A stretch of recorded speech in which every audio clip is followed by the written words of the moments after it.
Hi and welcome to the Windows 8 videos.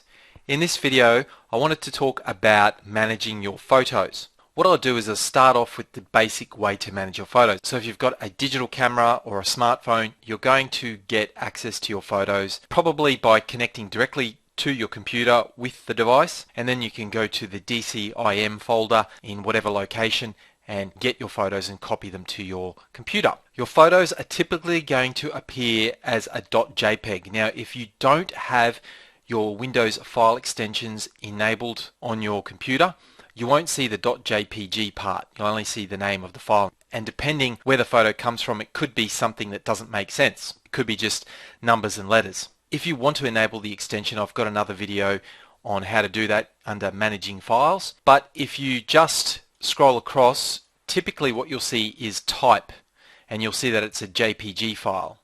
If you don't see this type column, all you do is right click in this section here and just make sure that type has got a tick beside it, and then you will see the type. You can also see information about the file by hovering over it with your mouse and not pressing anything, and you can see that it's a JPEG file there, the dimensions and the size of the file. You can see the little blue box here.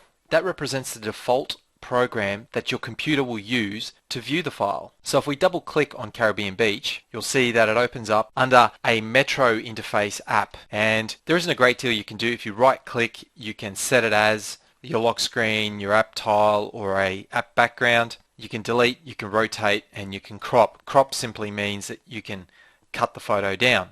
And then you've got the slideshow here. So there isn't a great deal that you can do with this photo. What you can also do is right click, and then if we go down, you've got open with.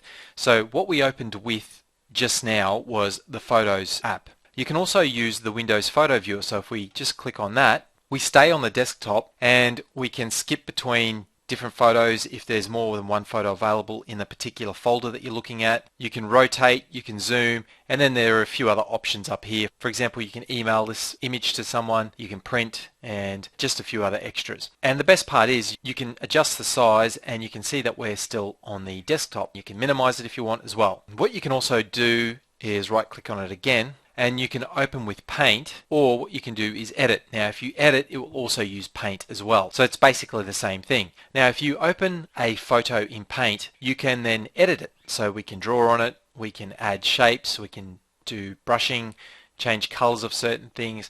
We can then select certain parts of the image and just copy that. So there's a few things here that we can do essentially to edit or manipulate the image that we're looking at. Once you're finished, it's like any other program, you just select save. I'd advise you to save a copy, so you would go up here to File and Save As, and then save it as something number 2, so that way you're not ruining the original unless you're absolutely positive that that is the change that you want to make, or alternatively you can save it as a copy. So that's how we manage our pictures. So you can see that there's more than one program available to you, and you can change which program you open by default. I have created another video on how to do that, but what we can do just quickly is right click and then go to open with, and you've got choose default program. You can select Windows Photo Viewer as opposed to using the Photos app. So we might choose Windows Photo Viewer, so it will open with this every time we double click on the file, like so. You'll also notice that the icon has changed here as well. So there are a few tips on how to manage your picture files and edit them if you need to.